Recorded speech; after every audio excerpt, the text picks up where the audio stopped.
El tema a tratar en esta ocasión es referente a la Biblia y la salud. Estaremos tocando algunos tópicos referentes a la Biblia y la salud. Sobre ese motivo vamos a ver algunos aspectos principales. En primer lugar, el ser humano fue creado para ser vegetariano en principio. Y eso lo vemos en Génesis 1:29 y Génesis 1:30.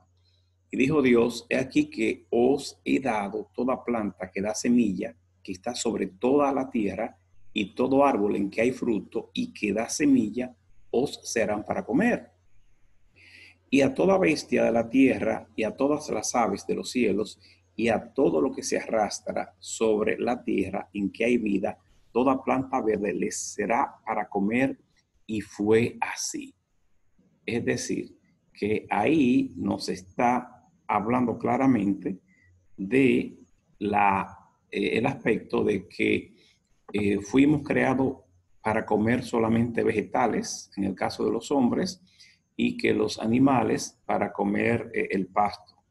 Eso es lo que en principio pasa aquí en Génesis 1:29 y Génesis 1:30.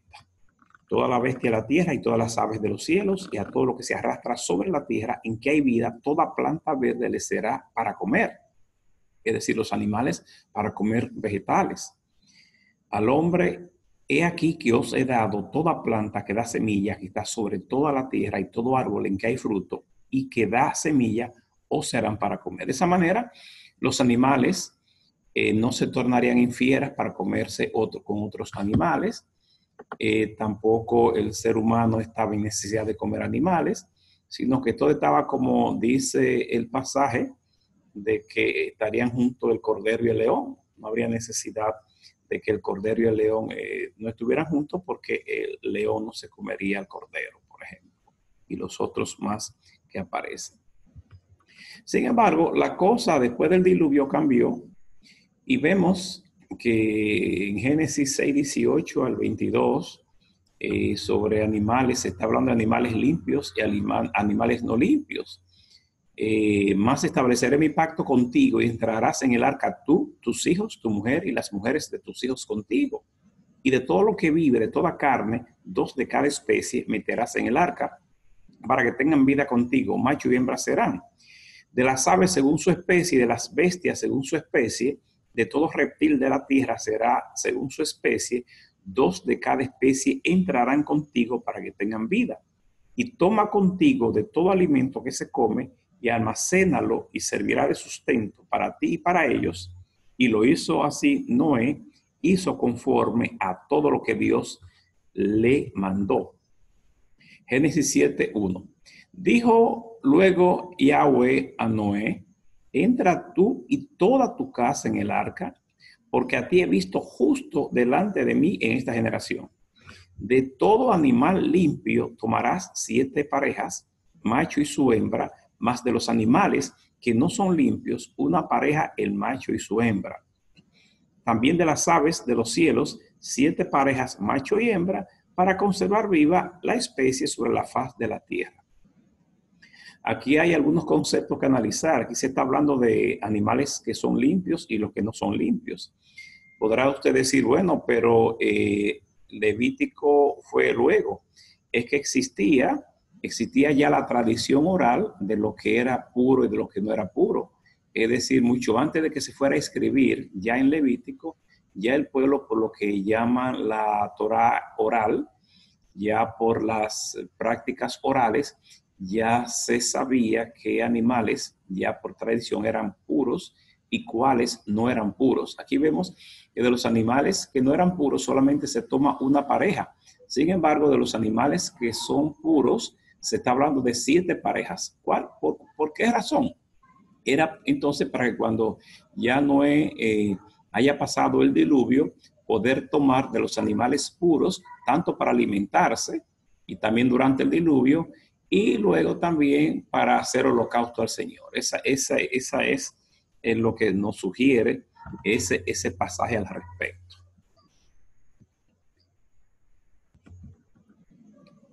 Ahora, vemos a un Dios cuidando a su pueblo con la salud. Hay conocimientos médicos impresionantes de aquella época entre los judíos. Alrededor del año 1500 a.C., los hebreos conducidos por Moisés salieron de Egipto y se vieron frente al formidable reto de sobrevivir lejos de una civilización bien desarrollada. Aparte de la necesidad de sobrevivir, necesitaban fortalecerse lo suficiente como para poder conquistar una nueva tierra. Dios les prometió que si seguían sus leyes, los hebreos evitarían las enfermedades de los egipcios, como se ve en Éxodo 15:26, donde dice en Éxodo 15:26, y dijo, si oyeres atentamente la voz de Yahweh tu Dios, y hicieres lo recto delante de tus ojos, y dieres oído a sus mandamientos, y guardares todos sus estatutos, ninguna enfermedad de la que le envié a los egipcios te enviaré a ti, porque yo soy Yahweh, tu sanador.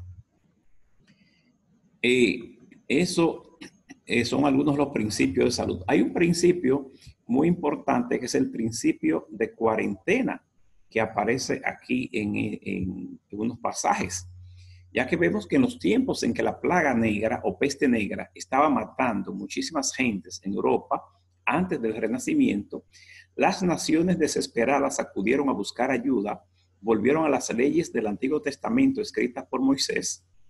En los días de Moisés y los días de la peste negra, sin embargo, el mandamiento divino visto en Levítico 13 tenía que ser obedecido sin que la gente supiera el porqué, en el caso de la lepra.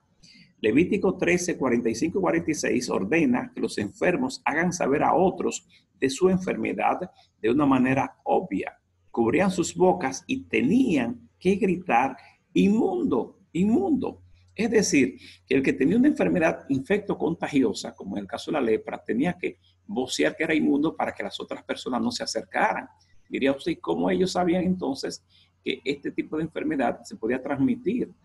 Por eso, el cuidado de vocear inmundo, inmundo, para que los demás estén alejados de ellos.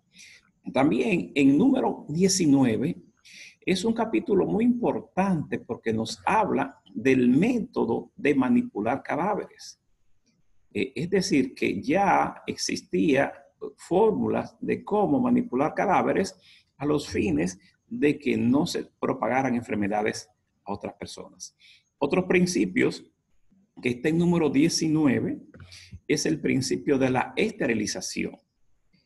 Este es otro principio bíblico importante que no se comprendió sino hasta fines del siglo XIX, es el principio de la esterilización básica, es decir, lavarse las manos y las ropas.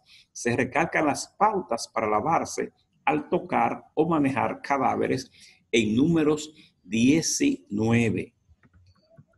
Método de prevención de enfermedades, la purificación de la mujer después del parto en Levítico 12, emisiones corporales, Levítico 15, infecciones, Levítico 13, incineración y lavado, Levítico 6, 8 hasta el 13.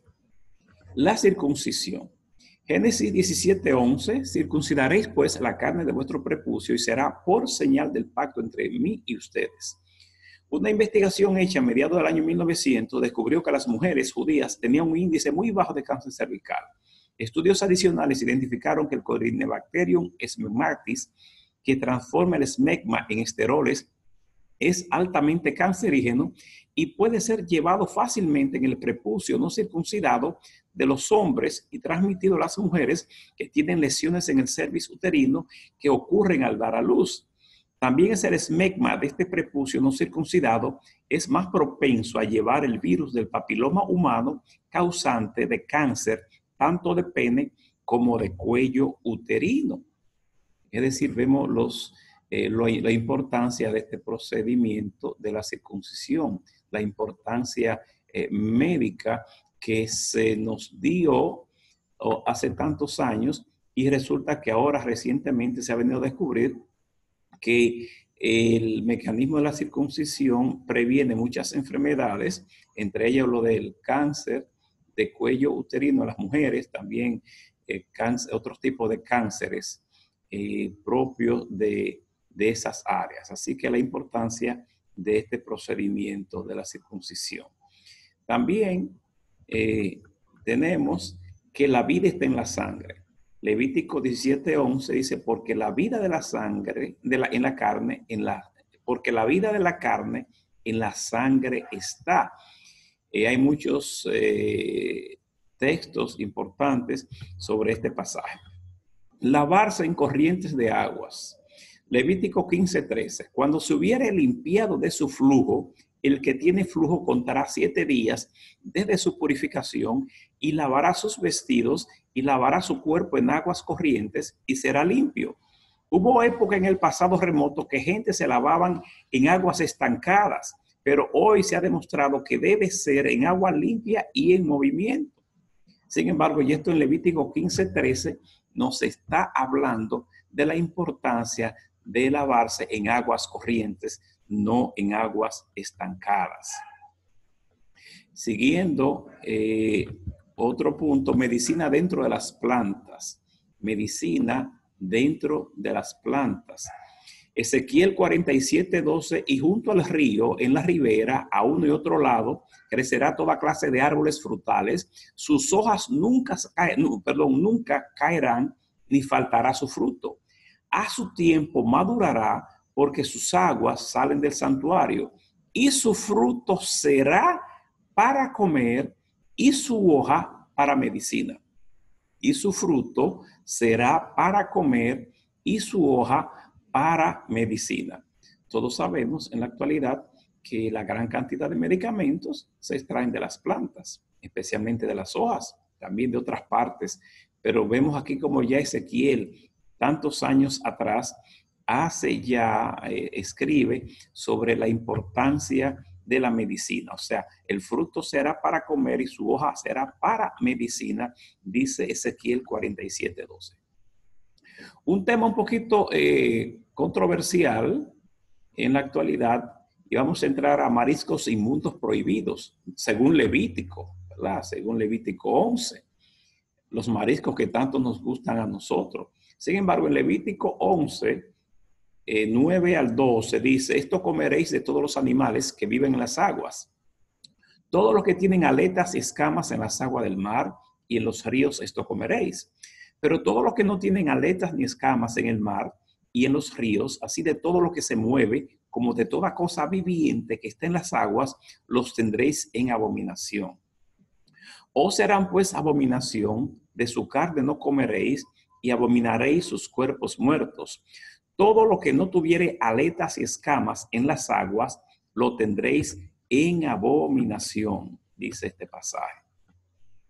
Ahora vamos a ver el camarón, por ejemplo. ¿Hasta dónde estos escritores escribieron bajo la inspiración de Dios qué pasaba con estos mariscos tan sabrosos que tantos nos gusta en la actualidad a todo ser humano, especialmente aquí en el occidente? Mira, vamos a ver de qué se alimenta el camarón, por ejemplo. Estos crustáceos se alimentan de una gran variedad de cosas. Generalmente son omnívoros. Quiere decir que se alimentan de material vegetal en las aguas, de algas, de crustáceos microscópicos, carroña, restos de animales en descomposición, excremento de peces. Algunas especies de camarones son de tipo limpiadores. Quiere decir que se alimentan de los parásitos de los peces. Los peces que están enfermos, infestados por parásitos, acuden a estos camarones para que los desparasiten, comiéndose el tejido dañado de los peces y los microbios. Estos camarones son capaces de entrar en la cavidad de las agallas de los peces y limpiar todo lo que tienen infestado sin que estos peces se los coman, ya que les sirven de ayuda a ellos.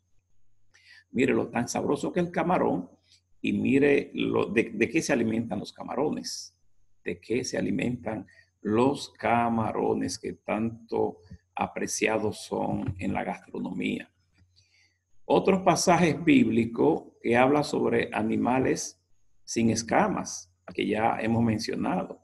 El doctor David Mach, autoridad en drogas y venenos animales, hizo una investigación referente a las propiedades venenosas del pescado sin escama, extrayendo el jugo a más de 70 especies, inyectándolo, el jugo, en ratones.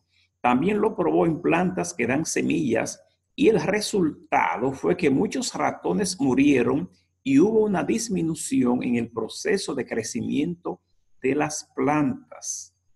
Cuando se hizo lo mismo con los peces no prohibidos en este pasaje, como los que tienen aletas y escamas, no hubo efectos secundarios en los ratones ni en las plantas. Es decir, que en este estudio vemos que estos peces que no tienen escama tienen ciertas propiedades venenosas que quedó demostrado en este estudio con ratones y con plantas. Pues seguimos. La conclusión del doctor Match fue que de que todo indica que hay alguna base científica en la clasificación bíblica de peces con escamas y sin escamas y lo de comestible y no comestible.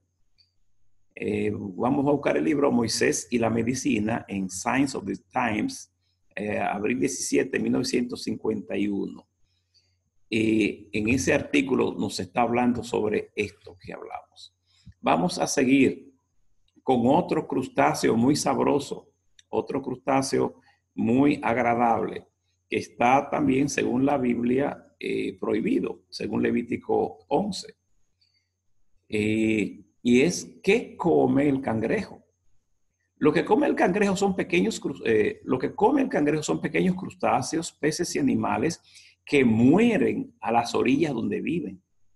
Para alimentarse, deben utilizar sus fuertes tenazas que se convierten en una jaula letal para sus víctimas. El hábitat de este tipo de crustáceos suele estar siendo afectada por la alta contaminación en las aguas, provocando que muchos de estos animales tengan que migrar en busca de agua y alimento para poder sobrevivir, teniendo que modificar lo que come el cangrejo, optando por algas y, en casos extremos, desechos provocados por la contaminación. La vida de un cangrejo es aproximadamente de 3 a 14 años y esto suele verse en la dureza de su caparazón y fuerza de su tenaza. Aquí estamos hablando de qué come el cangrejo, que como vemos come cosas que no son pues agradables. La jaiba, por ejemplo, otro tipo de crustáceo, en este caso del mar, sería como el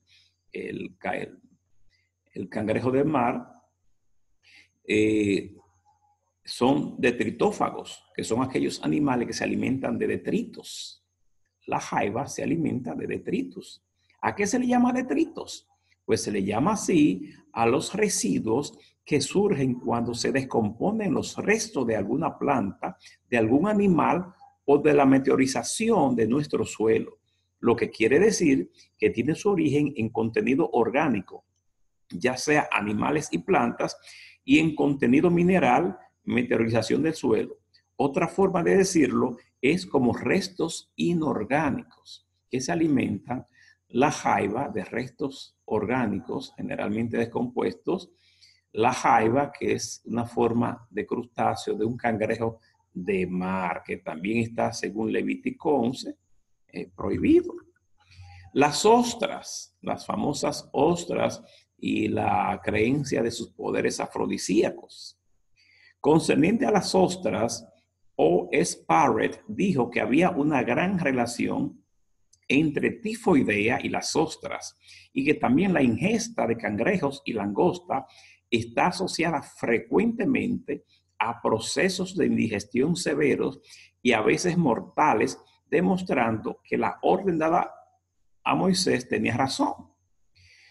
Y todos sabemos que tanto el camarón como la misma jaiba y el cangrejo muchas veces producen unos procesos alérgicos terribles que puede terminar hasta con el fallecimiento de los pacientes.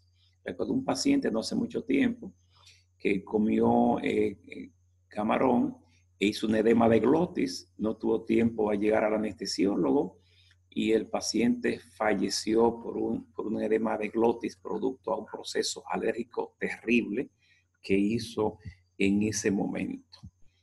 Es decir, que por ejemplo, ya hemos salido de los mariscos y vamos a entrar a otro animalito muy sabroso, muy popular en muchos países, especialmente el cerdo asado, que sí, que es comida característica de muchos países, entre ellos República Dominicana. El cerdo, según Levítico 11:7 e Isaías 65:4, nos habla de que también el cerdo, porque tiene pezuñas y es de pezuñas hendidas, pero no rumia, lo tendréis por inmundo. Isaías 65:4, que se quedan en los sepulcros y en lugares escondidos pasan la noche, que comen carne de cerdo y en sus ollas hay caldo de cosas inmundas. El uso del cerdo como alimento estaba rigurosamente prohibido para el pueblo hebreo y por ende para todo ser viviente de la época. El cerdo es prácticamente como un zafacón. Herbert Swarthout, famoso miembro de la Junta Americana de Medicina Preventiva y Salud Pública, dijo en una ocasión que el cerdo era objetable no solamente por el peligro a que estamos expuestos de contraer triquinosis al ingerir su carne, sino también porque la proporción de grasa que contiene es mayor que en la mayoría de la carne de los demás animales y también por la dificultad de digerir este alimento. También asevera que patología como la fiebre ondulante propagada a través del cerdo es más agresiva que la de los otros tipos de ganado. Dadas todas estas circunstancias, concluye de que había razón suficiente en el Antiguo Testamento de clasificar al cerdo como inmundo. Fuente, el Nuevo Consejero Médico Moderno, página 119 del año 1951. El cerdo, pues, muy sabroso. También las moscas, por ejemplo, en República Dominicana, que el cerdo por doquier, las moscas le van fácilmente, le llevan todo tipo de infección. Y es fácil usted ir a una fiesta, una boda, un cumpleaños, en República Dominicana, donde se haga la fiesta con carne de cerdo, y van 60 personas, y usted entonces ver los centros de salud al rato llenos de pacientes con enfermedades gastrointestinales. Y nosotros como gastroenterólogos hemos sido muy favorecidos por el consumo de carne de cerdo de muchos pacientes que nos llegan con deshidrataciones marcadas por gastroenteritis debido a mebiasis, giardiasis, etcétera, etcétera. Muchos dirán, bueno, pero el cordero, por ejemplo, tiene una alta concentración también de colesterol. Sí, es cierto. Pero no estamos aquí hablando de que tenga triquinosis ni que sea así tan afectado de parásitos tipo ameba, por ejemplo. El cerdo, seguimos. Un cerdo infectado de triquina que no se cocina adecuadamente, su carne puede producir triquinosis, patología que de cada 6 personas en América, 1 la padece. Según O.S. Parrett, gran estudioso de enfermedades de animales, hace mención del alto índice de triquinosis en Estados Unidos entre las personas que desconocen estas reglas sanitarias expuestas por Moisés, que podría llegar hasta un 25%, de acuerdo a una investigación hecha por McNaught y Anderson, de acuerdo a lo informado en la revista de la Asociación Médica Americana. Nos continúa diciendo que estos médicos hicieron necropsias a pedazos de diafragma de 100 cuerpos de pacientes fallecidos, mostrando que el 23% presentaban triquinosis y que, sin embargo, estas personas estuvieron asintomáticos durante toda su vida. O.S. Parrett confirmó que el 25% de las salchichas de los mejores supermercados presentaban triquinas vivas. Eso según O.S. Parrett, Enfermedades en Alimentos Animales, páginas 7 y 8. O sea que el asunto está muy interesante sobre la alimentación con este tipo de alimentos, valga la redundancia. La grasa de animales, Levítico 7, 23 y 24. Dice así, habla a los hijos de Israel diciendo, ninguna grosura de buey, ni de cordero, ni de cabra comeréis. La grosura de animal muerto y la grosura del que fue despedazado por fieras se dispondrá para cualquier otro uso, mas no la comeréis. Los últimos hallazgos de la ciencia médica están en completa armonía con esta disposición médica. El consumo de grasa animal es perjudicial para el ser humano y puede causar enfermedades por el aumento de colesterol que provoca reendurecimiento de los vasos sanguíneos y provocar patologías en las coronarias, vaso cerebral y en los riñones. Continuamos con este tema. Ahora bien, que sabemos que en el pueblo de Israel, aún no solamente entre los ortodoxos, sino también entre el pueblo en sentido general, llevan ciertos procesos de alimentos que llaman kosher, es decir, alimentos puros o alimentos aptos para el consumo, y alimentos no kosher. Esa parte de la dieta, independientemente de que sean judíos ortodoxos o liberales, generalmente todos o la gran mayoría llevan una dieta. Ahora, vamos a ver qué dicen los números, porque tenemos que hablar en base a resultados, no a qué yo creo, sino a números. ¿Qué dice la Organización Mundial de la Salud? Dice que la esperanza de vida en Israel es una de las más altas del mundo. El informe, que se basa en una amplia gama de datos sobre los países miembros de la OCDE, muestra que Israel ocupa un lugar destacado en varios indicadores de salud, con esperanza de vida y la posibilidad de sobrevivir a las enfermedades del corazón, el cáncer y la diabetes. La Organización Mundial de la Salud, OMS, publicó el miércoles su informe principal sobre las estadísticas de la salud de los países de la OCDE, según el cual la esperanza media de vida de Israel lo coloca en la cima de sus estados miembros, tanto entre hombres como mujeres. Los datos relativos a los servicios médicos son muy buenos, lo que asocia a Israel al bajo en la escala de muertes causadas por enfermedades graves. ¿A qué se deberá? Es lógico entender que nosotros somos lo que comemos. Si comemos basuras o si comemos alimentos buenos, eso es nosotros, según lo que nosotros comamos. Entonces aquí la OMS habla que la tasa de vida de Israel es alta. El informe de la OMS, publicado anualmente en mayo, incluye datos de todos los estados miembros de la organización, entre ellos la esperanza de vida, la mortalidad materna e infantil, el estado de saneamiento, la tasa de consumo de alcohol y drogas y posibilidades de sobrevivir a enfermedades graves, un índice que caracteriza el nivel de los servicios médicos y la medicina preventiva. Según el informe, la esperanza de vida media en Israel, promedio entre hombres y mujeres, es de 82.5 años y sitúa a Israel en el 8º lugar en el mundo, basándose en datos relativos a la mortalidad demográfica del año 2015.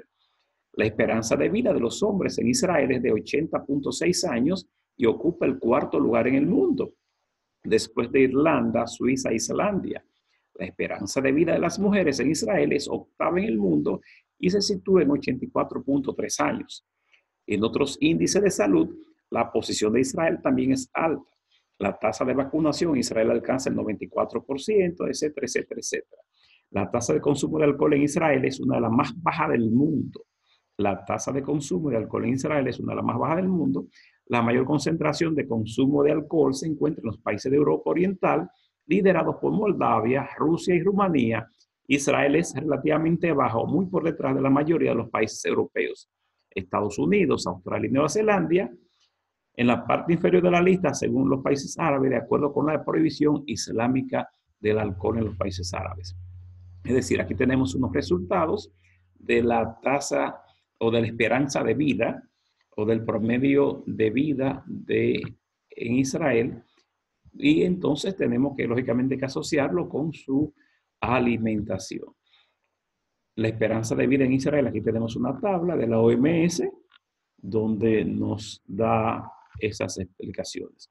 Sin embargo, en República Dominicana, que se come de todo, se come mucho marisco, se come mucho cerdo asado, etcétera, etcétera, tenemos una tasa, una esperanza de vida mucho más baja que lo que hay, por ejemplo, es importante estas informaciones para nosotros, pues, realmente poder analizar estos aspectos. Así es que, nada, nosotros seguimos analizando, estudiando el caso de salud en los países.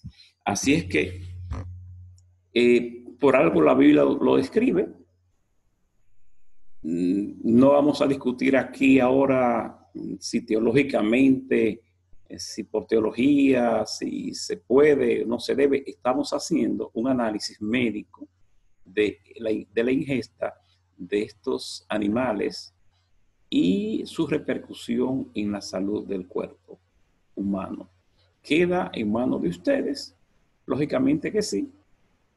Cualquier tipo de concepto, de costumbre, de aceptar, modificar o no estas propuestas que estamos haciendo, pero lo que estamos haciendo es comparando estos pasajes bíblicos con números en cuanto a la repercusión de la salud. No vamos a discutir elementos teológicos ni nada por el estilo, sino solamente estamos hablando de resultados que nos dicen esto. Lo que nos hace decir que la Biblia en su tiempo no podía quizá decir que está prohibido tal animal es inmundo. Era más fácil decir que el cerdo era inmundo a decir que el cerdo, por ejemplo, produce triquinosis, que produce muchas enfermedades. Era más fácil decir circuncídense el prepucio que decir lo que va a pasar es que dentro de 2000 o 3000 años va a aparecer un virus, el virus del papiloma humano, que se va a encontrar en el glande del hombre, que se lo va a transmitir a la mujer y que entonces va a producir cáncer de cuello uterino. Por eso las judías en los estudios casi no sufrían de cáncer de cuello uterino porque sus parejas estaban circuncidadas. Es decir, era más fácil en la Biblia decir está prohibido tal asunto que empezar a explicar las razones científicas que en su momento no iba a ser comprensible por las personas. Eso es desde el punto de vista médico. Lógicamente, desde el punto de vista teológico, tendríamos que hacer varias aproximaciones diferentes, analizar las diferentes formas de interpretar estos pasajes de las gentes de acuerdo a su ubicación doctrinal que se encuentre. Así es que solamente creo ser un ente de información de estos datos y que ustedes lo procesen acorde a su comportamiento, acorde a su libertad de pensar, de analizar y de actuar. Así que el Señor le bendiga, que el Señor le guarde y hasta la próxima. Shalom, shalom.